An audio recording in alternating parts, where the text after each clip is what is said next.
What's up, everybody? I'm John Middlekauff. You know what I need you to do. Subscribe to our YouTube channel. We got content for days reacting to every NFL game all the time, every single day. Subscribe, like the videos. Let's go. What is happening, my people? How are we doing?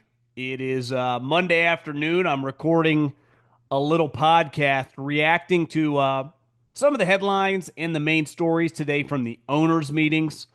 There was a line from an owner that we are definitely going to lead the show with, and just some other stuff that went on. You know, John Lynch had some comments, Tomlin had some comments. Watch the Colts talk about their quarterback situation. The Jets are pulling a Doge and trying to basically fire everyone in the organization. Now, pay him to go away. Pay him to go away. But we'll dive into Woody and just some other stuff that from Thursday Night Football, some comments that Kevin O'Connell made to the NFL playing a international game in Dubai, in Greece.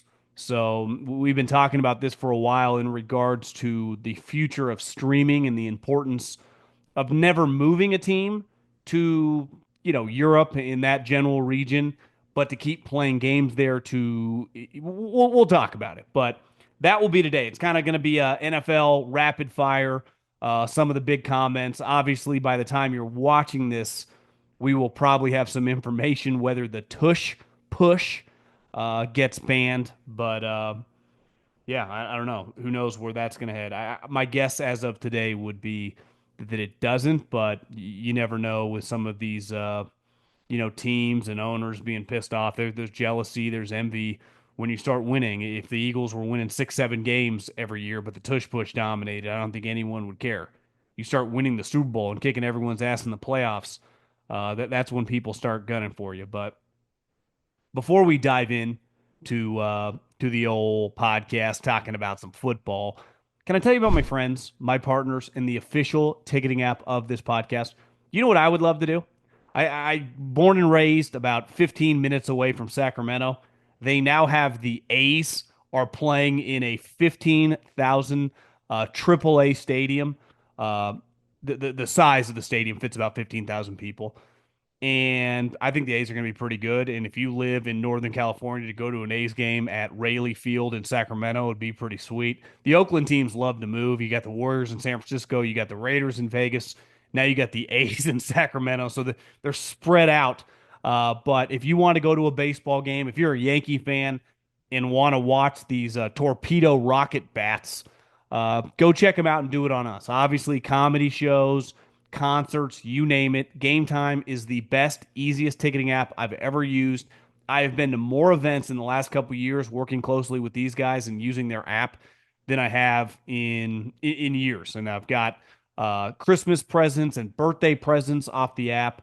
Obviously, if you want to get out of the house, do something fun, go enjoy yourself, do it and take the guesswork out of buying tickets with Game Time. Download the Game Time app, create an account, use the code John for $20 off your first purchase. Terms apply. Again, create an account, redeem the code JOHN for $20 off. Down the Game Time app today. Lowest last minute tickets, lowest prices guaranteed. You know, owners don't talk very often, and rightfully so. If I owned a team, I would not take the Jerry Jones approach. I would only speak when it was kind of mandated that I speak, like at these owners' meetings when you really can't hide, or after a monumental decision for the organization, a hiring of a coach, a firing of a coach, even a big signing of a player. Like, ultimately, that's why I pay my GM and the head coach millions of dollars. And I gave Jimmy Haslam credit when Myles Garrett demanded his trade, and who's represented by Clutch and Rich Paul, and they wanted a one-on-one meeting with Jimmy Haslam. Jimmy Haslam simply told him, meet with my GM. He's in charge. Now, ultimately, in a weird way, it all kind of worked because Myles Garrett got a historic contract. But I do think for a guy that has, a past that's more than questionable with Flying J and the trucking company, who's had a disastrous ownership, there is no disputing that no owner has spent more actual cash than Jimmy Haslam over these last 4 years. Now Clearly, that hasn't equated into dominating the NFL, but it's not from a lack of cutting checks. He is doing things that a lot of teams take a lot of shit in this league. Hell, Jerry Jones, who is an extremely wealthy man, is often criticized for sneaky. He pays some of his top guys, but not spending as much cash as other owners. And Jimmy Haslam spares no expense when it comes to his football team, specifically the players. Now, I remember reading an article within the last month, or maybe it was within the last couple months, that said you can't always buy your way to championships. Obviously, culture, the right coaching, the right players, who you're actually paying really matters. So there are a lot of variables to this. But it's pretty rare that you get a microphone in front of an owner, a guy that you have on your current team who you are paying a lot of money, even if it is an epic all-time disaster, that you get them to be honest, that you get them to be candid. Because let's face it, we use the term coach speak a lot. When coaches just basically say nothing, yet they're talking a lot. It's like, he just talked for 15 minutes. I don't think he said anything of value. And they're good at it. And I don't ever blame them for doing it. And owners and GMs do the same thing. Jimmy Haslam came out today and said, in regards to DeShaun Watson, quote, it was a big swing and a miss. I was like, damn. Even though every human alive, whether you're in Cleveland, Ohio, whether you're in Scottsdale, Arizona, whether you are in Dubai, if you follow football, you know that the Deshaun Watson trade contract has been an all-time disaster. But usually they just give you a BS. Listen, we're going to keep trying to add to the football team. Deshaun's doing everything possible to rehab and get his Achilles right. And, he has the right attitude. And just all the BS cliche stuff is typically what I would have expected if you told me Jimmy Haslam today at the owners' meetings is going to be asked about Deshaun Watson. I would not have expected this. And you know what we have to acknowledge, because I think with this, Deshaun Watson will never play another game for the Cleveland Browns. His career for the Cleveland Browns is over. Because I don't think you say a comment like this without basically acknowledging, like, this thing is a wrap. Obviously, we can't cut him because it accelerates the contract, but he's got a torn Achilles. We never plan on making him our quarterback again. And the 90 million plus we owe him, we will pay over the life of the next couple years. And it is what it is. And over the next couple years, he will be, I'm sure, released from the Cleveland Browns, whether that's 26 or 27. I'd even go as far to say, I don't think Deshaun Watson will ever play in the NFL again. And if you've listened to me long enough, I'm not some moral high horse guy when it comes to the private sector, whether that's whatever industry you work in. Specifically, obviously, I talk a lot about the NFL. Like, the job of an NFL GM and an NFL head coach is not to teach society life lessons. There have been a lot of bad guys, questionable characters, who have played a lot in the NFL. Why? Because they could play. And that is the job of a team, to get the best players possible that gives you the best chance to win. But the moment you can't play, and Deshaun's clearly proven the last couple of years he can no longer play at a high level. Honestly, he's awful. Like, he's objectively one of the worst players his time in Cleveland that we've seen in the NFL for decades. Now you factor in extensive injury history, shoulder, Achilles. Then you factor in the baggage off the field. I don't think he ever gets signed in the NFL again. Because if he had been a high level player and became available, you would be naive and ignorant to think a lot of teams wouldn't line up to acquire a quarterback, right? That's why the Cleveland Browns gave him $230 million, because they thought they were getting a star player from Houston. All the stuff off the field was being discussed, what was out there. Didn't matter. They didn't care. And then Deshaun's like, I'm not going to Cleveland. And they said, what will it cost you? And they gave him the contract terms, and Jimmy Haslam gave it to him. But the reason this contract has been a disaster, he's awful. And now he's injured. And now to the rest of the NFL, I think he's untouchable. When you factor in just the toxic nature of his name, you just say Deshaun Watson, an NFL fan goes, ugh. But he can't play. It's the reason a lot of guys with questionable off the field situations, whether they are guilty in the court of law or not, that's not the NFL's job. This isn't the Justice Department. honestly, if you are a free man walking, they don't give a shit if they think you're a high level player. It's been proven over and over and over, and it will continue to be proven over and over moving forward. If you are a high, impactful, talented guy, you are going to get countless shots. DeShaun Watson no longer is. And when I think you factor in the baggage and the toxicity that he brings moving forward, I think his NFL career is done. And I don't throw that out lightly. Like I said, zero moral stance coming here. It's just simple of like his production to baggage talent rate is all out of whack. And there's going to be no way to prove it because clearly he's never playing another snap for Cleveland. So I think we have seen the end of DeShaun Watson. The finals for March Mania are here, and the only thing for sure is it's the last time you can bet on college basketball this season. Get in on all the action, expected and unexpected, with DraftKings Sportsbook. With live betting, exclusive content, promos, and parlays, DraftKings is the ultimate college basketball destination for March. First time, here's something special just for you. New DraftKings customers bet $5 to get 150 bonus bets instantly. Bet the unexpected with DraftKings Sportsbook. Download the DraftKings Sportsbook app and use the code JOHN. That's code JOHN for new customers to get 150 in bonus bets when you bet just $5. Only on DraftKings. The crown is yours. John Lynch and Kyle Shanahan. One, the coach's photo came out today. You saw a lot of smiles. You got McVay, huge smile. Andy looks happy. Jim Harbaugh looks like he just hit the lottery. Just a lot of good vibes. Off season, not much going on. These dudes are in Florida. They're all flying private jets or first class there. Mike Tomlin's sweating his ass off, so you know it's good weather, especially for these guys coming out of cold weather cities. Yet Kyle Shanahan looks like someone just stole his dog. I mean, looks miserable. And I was thinking about this today. By all reports and all accounts, is Brandon Aiyuk will not be traded by tomorrow when they owe him a large sum of money. I think it's like $25+ million, give or take. And it's pretty clear that they wanted to trade him. That they went into this offseason hoping someone would give them something of value where they could unload this money. And I started thinking, like, I just got married. Brandon Aiyuk was signed right before the season started.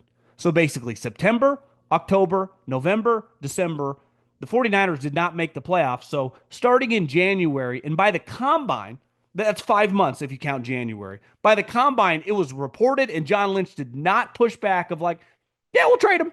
Like, we're open. We're listening to everybody. If in 5 months, and they just gave this guy a massive contract, beside Nick Bosa, I think it's the most guaranteed money they'd ever given to a player. $75+ million. Guy they drafted. Just got married. If in 5 months, I'm like, yeah, I'm telling people, I'd be open to a divorce. That'd be a problem. And that'd be a reflection of like, what were you doing in the first place? So the 49ers, who had this back and forth with Brandon Aiyuk after being on this rookie contract, essentially, in my analogy, dating for a long time, why wouldn't you have just pulled the trigger and traded him before the draft? Like, what could have happened? Did it get that weird and toxic once you gave him the money? Kyle had to kick him out of a practice for wearing the wrong clothes. But, like, that is enough to just be totally out on the guy? I don't quite understand how a mistake like this could happen. And clearly, they view it as a mistake. This is not an opinion.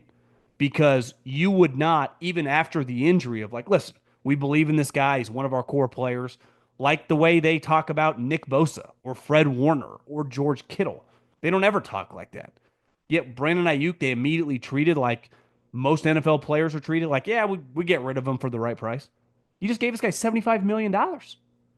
I don't quite get it. Listen, some mistakes, the Trey Lance thing, he's still not signed to a team. It's been well documented, awful decision. A lot of variables playing a part. COVID's going on, no season. They took a swing, backfired. They got very lucky to pivot off that.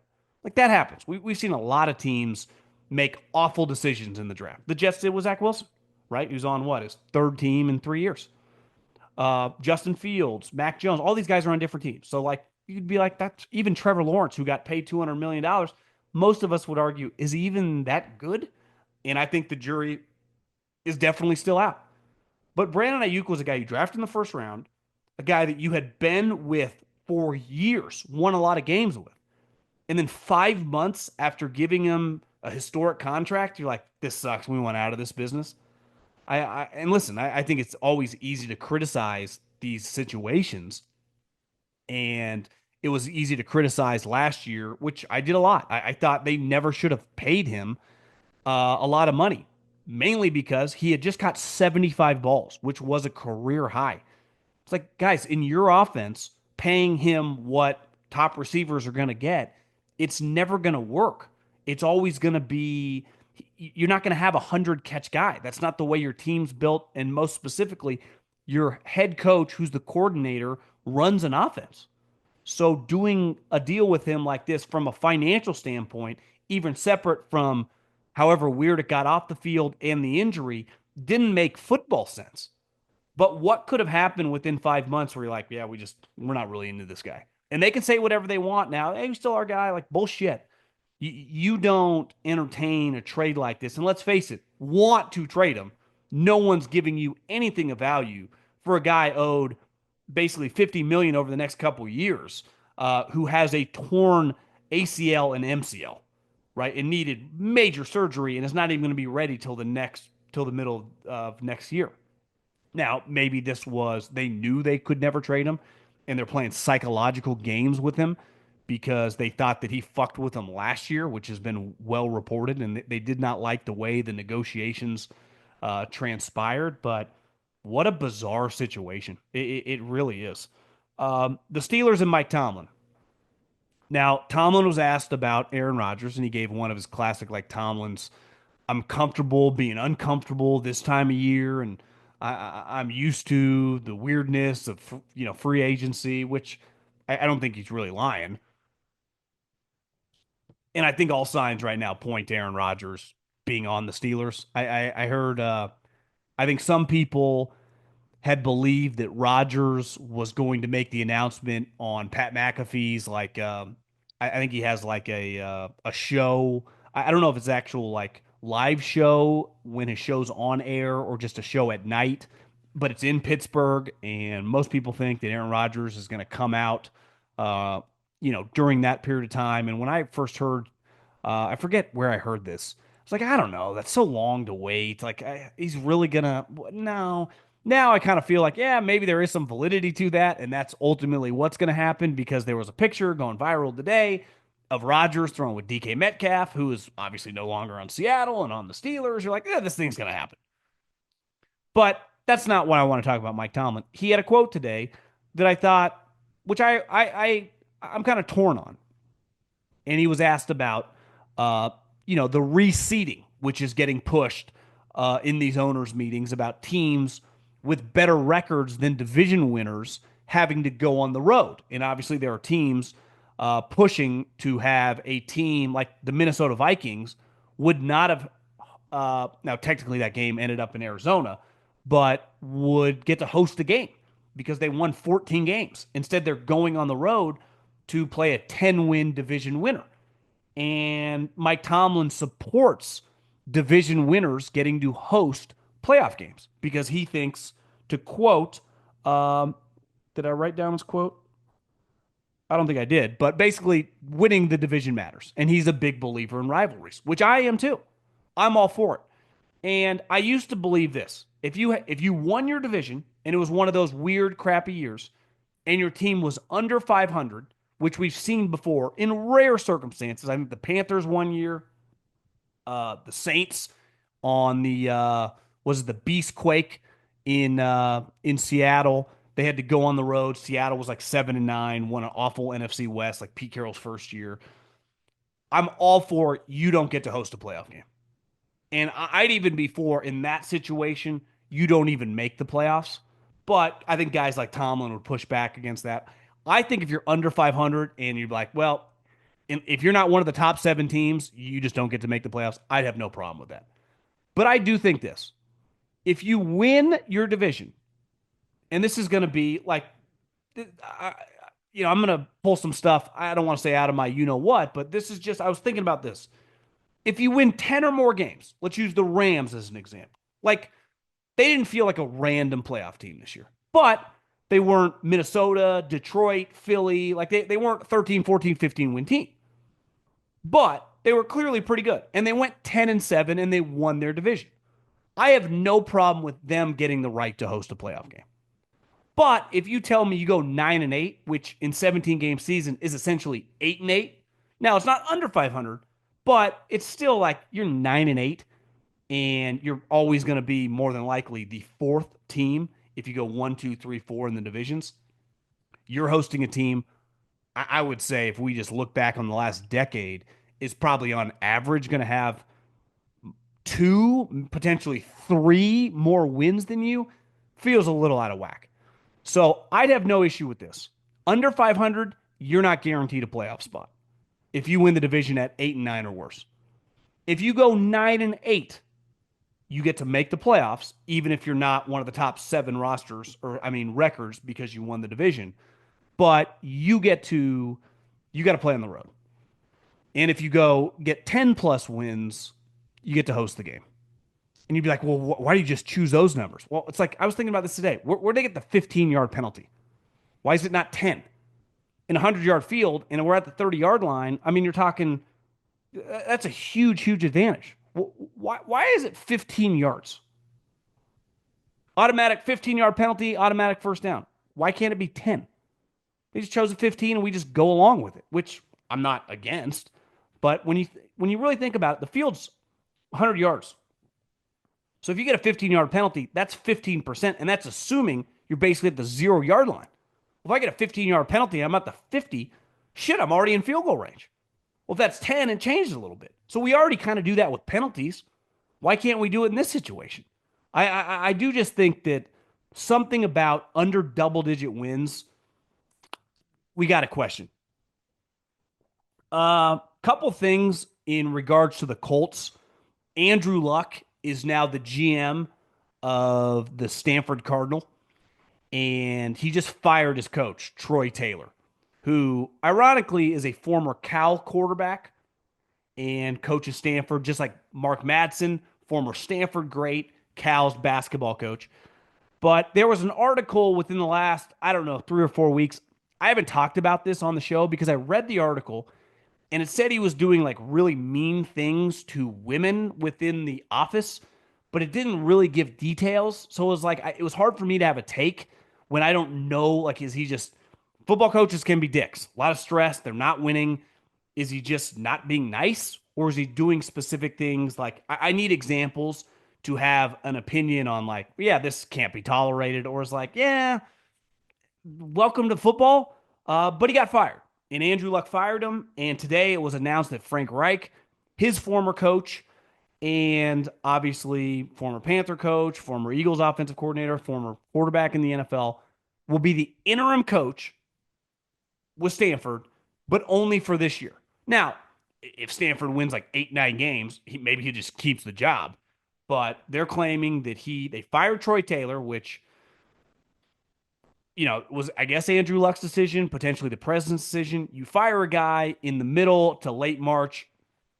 You can't just go on like a normal coaching search, but Frank Reich will be the coach. So listen, the Troy Taylor experiment, he'd gone 3-9, he'd gone 3-9. Stanford's kind of in shambles. They're now playing in the ACC. Good opportunity for Frank to kind of get his swag back, because it kind of feels like Frank's never going to be a coach again. And all of a sudden, if he can resurrect Stanford in a year, I don't think it's inconceivable that he just keeps the job. Can I tell you about my good friends, my partners, and really a company that I have been a loyal consumer of for a long time? TravisMathew. I'm rocking a polo right now. I'm rocking my Nashville TravisMathew hat. I mean, they make the best hats. We all agree there. I did not know they had like lounge, workout, hangout shoes. The new age. I mean, look at this bad boy. I rocked this. I wore this to my wedding on the plane. I love a good, comfortable plane shoe. Well, I needed something to work out in. Rocked that to work out. Walked around the city. Rocked that. Most versatile shoe I have right now in all of my collection. They also make dress-up like clothing. If you want to go to, steakhouse, have a date night, just want to look good, this button up Travis Matthew is fantastic. Cannot recommend that enough. They got something for everybody. Do you want polos? Do you want t-shirts? Do you want shoes? The loungewear, comfortable. I'm rocking a pair of shorts right now. Might go hit some golf balls. Their shorts are the best. To me, hats, shorts, obviously the polos, cannot beat them.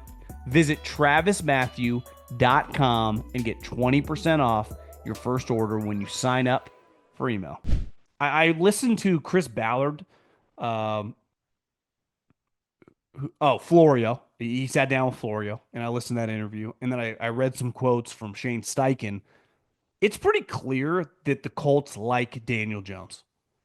And one thing Ballard said is the last couple years, we've just tried to sign the best backup quarterback we could. Gardner Minshew 2 years ago, Flacco last year. But those quarterbacks, their skill set, didn't have anything in common with Anthony Richardson. So when Anthony Richardson would leave the game, injury, suspended, whatever, I guess he wasn't technically suspended, he was just benched. We'd have to change the offense. And this year we went into it thinking like we need to get a more athletic quarterback where the offenses can be pretty similar. I think they like Daniel Jones. And I think Anthony Richardson's job, and again, I'm not pro Daniel Jones, but he better play well.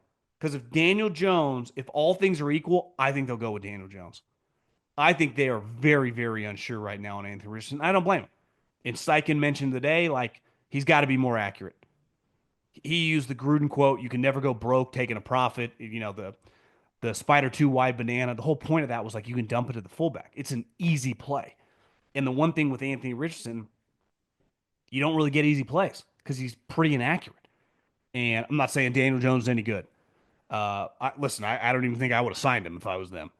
But clearly they are not comfortable with Anthony Richardson. And right now, I would say it's a coin flip week one who the starting quarterback is. Shows you how fast things change. And I think they have a front row seat of watching these other situations. Like, you kind of know, you know. And they saw it with the Niners and Trey Lance. They saw it with the Jets and Zach Wilson. They saw it with the Justin Fields situation. Like, you just kind of, once you kind of start questioning a guy, it's pretty rare that you pivot back with a super young player. And maybe over the course of a decade, maybe he can figure it out. But as I'm sitting here right now, March 31st, 2025, if you tell me Anthony Richardson becomes like just a solid starting quarterback in the NFL, my guess would be it happens with someone other than the Indianapolis Colts. Uh,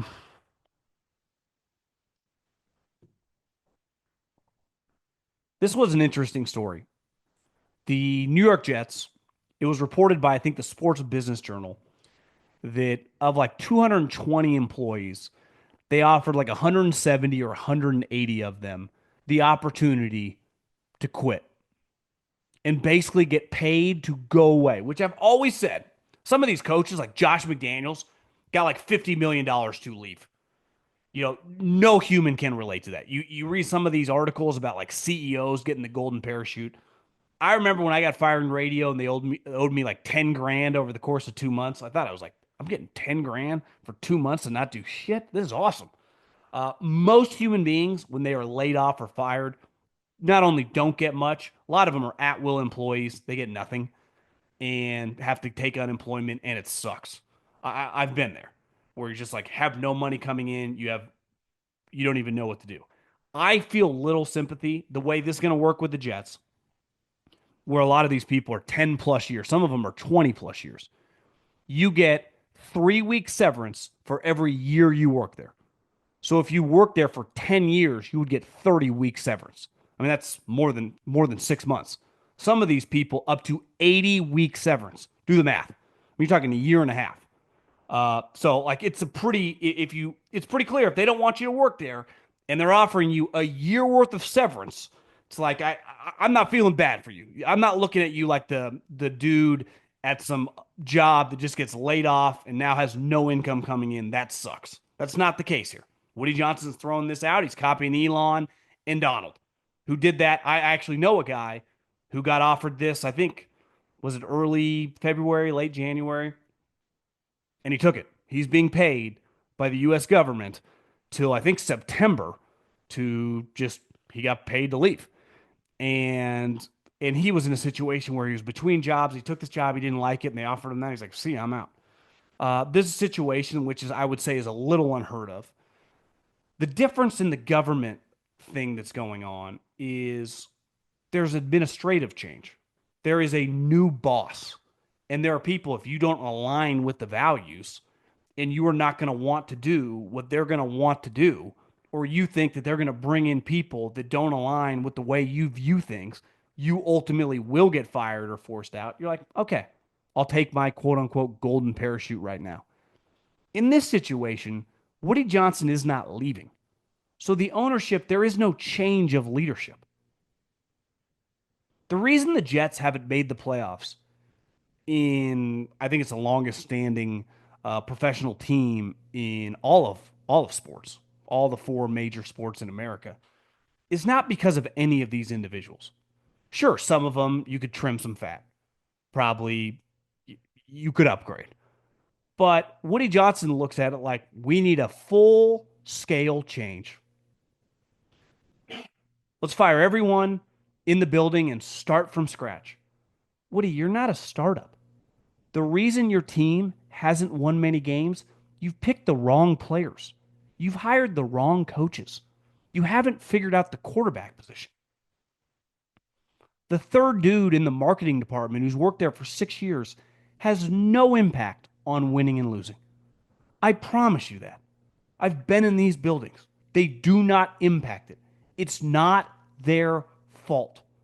So, like, I understand what he's trying to copy, but I think most people would tell you he's the problem. And as long as he owns the team, nothing's going to change. So they could get all these people, 200 plus people could basically agree to pay me to go away, which for some of these people is a long time. I'd argue is an American dream. But I don't think it's going to have any impact if Justin Fields can't complete an out route, if the defense can't get a 3rd and 8 stop, if Sauce Gardner plays like he did last year, not his first 2 seasons, if their pass rush isn't very good, if Aaron Glenn's not a good coach, if this dude they hired from Denver is not a good GM. They could replace all those fucking people and it will have no impact on whether they can beat Mike Vrabel or Sean McDermott.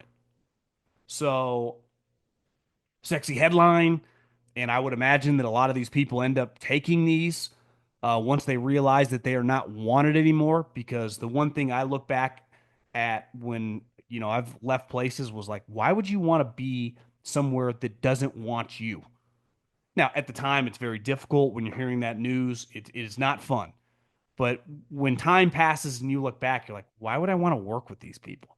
And the answer is you wouldn't if they don't want you there, especially the guy that owns the team. If he wants you gone, I mean, I promise you this is his idea.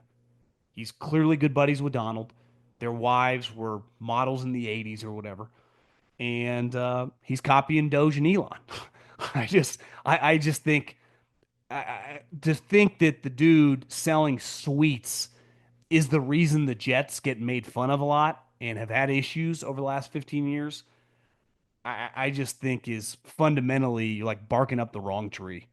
You're just you're trying to fix something that is not going to change the thing that matters the most to everybody, which is the on the field product. Uh, Couple other things. The international games, they're looking at Greece and the United Arab Emirates. My take on this has been pretty consistent. I do believe that this is not about international expansion of putting a team in England or Spain or in any of these places.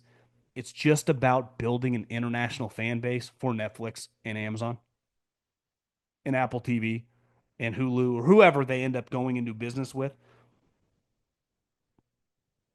That's what I think they're doing. And they're going to play a game in Greece. They will play a game in Dubai. Like, this is all inevitable. It's pretty clear where this is all going. But to me, it is all based on the ability to stream these games and have more and more people watching outside the United States. That is important to them.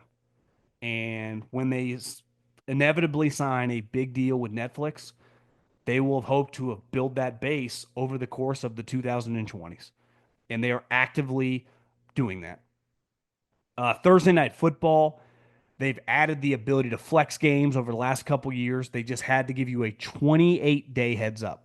So if they were going to flex your Thursday night game, and they if they were going to put you're on a Sunday game, and now they're going to flex your game because it's better to Thursday night football, they had to basically give you a month. Well, they've cut off a week, and now they only have to give you 21 days. I think they are dead set on selling this package for way more money than they just did to Amazon. And they understand that when you're getting 10 to 15 million people to watch these games, how valuable is that? We just saw the NBA almost triple their deal, and they've lost half their audience. They won't have one game this season, including the NBA Finals, unless the Lakers or Warriors make it, that will get over 10 million people. Yet the NFL on Amazon Prime is disappointed when only 10 million people watch. So I think the league is licking their lips on upping the value of all these packages. And they don't want a game that looks good at the beginning of the season and then all of a sudden is a disaster sitting there on Thursday night, and all of a sudden it's not as important to watch. I'm going to watch. I don't miss any Thursday night games. But it's much more enjoyable when it's Bengals Ravens or Chiefs Broncos than when it's, Jags Titans. And I think they've made that decision, and they will keep getting aggressive. And this is probably as close as you can get. The detractors will say, what about the fans? What about the people who have made the decision to travel in, to buy a hotel room and buy tickets? They don't care about you. They care about the dude on the couch. They care about the person that accounts for one of those 11, 12, 13 million people. That's where they derive their cash. It's where they make their money. The value of you sitting in the game used to be really valuable. It's really valuable in baseball because I got 80 home games. It's really valuable in basketball because I got 41 home games. I value my season tickets. I value the people that buy game day tickets. They are just not nearly valued by the league office that views things from a macro perspective. So a lot of people are going to write articles and complain about this, which I get. And listen, it sucks if you make a decision to go to that game, especially, a decision if it's like Raiders Broncos, and all of a sudden, I'm not trying to shit on the Raiders, but they just have no chance to make the playoffs. And all of a sudden, they move that game for, let's say, Rams Packers. And it's like, well, I've already bought my tickets to Vegas. I already reserved my room at the Aria. I already was going to go fly in Thursday morning and stay through Saturday. They're just going to tell you shit out of luck because they're not really worried about you. And for the money that you used to generate them 20, 30, 40 years ago, you're such a small piece of the pie now. And the only thing they care about is Amazon Prime, and whoever's going to buy that deal in a couple years sees the big numbers. And the bigger the game is, the more people they're going to watch. Last but not least, Kevin O'Connell said that two things can be true. We really like J.J. McCarthy, and we're all in on J.J. McCarthy, but we would not be doing our job if we didn't thoroughly discuss and go over the scenarios about Aaron Rodgers. And I think he's right. You could argue, like, listen, Aaron, we are going to offer you a contract. 1 year's $5 million. 1 year, $5 million. What's he going to say? No? I was like, okay, go to Pittsburgh for 25 or whatever. We're offering you by far the best opportunity with the guy, as Kevin O'Connell said, I've known since I was playing. 1 year, $5 million. You've made 450. You probably made $600 million on and off the field. Whether you get paid $20 million or $5 million isn't going to change anything in your life, your future children, if you choose to have them, anything about the rest of your existence on this earth. But we are going to give you $5 million. And that would give them the wiggle room. Like, if it's not going well, we just cut you. That's what I would have done if I was Minnesota. Yeah, I'm not giving you 25, 30, 40 million dollars. Here's our offer. If you want to be a part of what we're doing and somehow end up on the same path that Favre ended up on, the guy that you like detested because he was mean to you and then you played for the same teams, and clearly Rodgers was hoping the Vikings offered him a contract. You could argue like, hey, league minimum. And Rodgers' league minimum, because he's been in the league 20 years, might be $2 or $3 million. But this is what we'll offer you. What's he gonna say? No. Like, okay, cool. This is what we wanted. We wanted the wiggle room of like, if this doesn't work out, we can bounce because we don't want to be tied to you. But we do value like maybe you're better than JJ McCarthy right now. Maybe you're not. I don't know the answer. Obviously, 3 or 4 years ago, you wouldn't. Aaron Rodgers would already been on the Vikings. It would have been a no brainer. But at this point in time, he's 41. He's declining. What if JJ actually is good? But what if he's bad? Like I understand why they had these conversations. But if it ever got down to making him an offer, I think the offer would be for a very, very small amount of money and basically put it in his court. Like, how bad do you want this? Because we got the leverage. You want to be here more than we want you. So I'm a little surprised that they ended up not pulling the trigger on just a basically a low ball offer. I don't even want to use the term low ball. Just listen. We want you on this team. We think you still have something left, but financially, this is the wiggle room that we have. And basically, don't even pay him more than JJ McCarthy. So if JJ McCarthy actually hits, there's not resentment, big picture. But they chose not to do that. And they're all in on JJ McCarthy. And now the hopes of Minnesota Vikings fans and the future of a franchise that's absolutely loaded on paper falls on a guy that's never taken a regular season snap.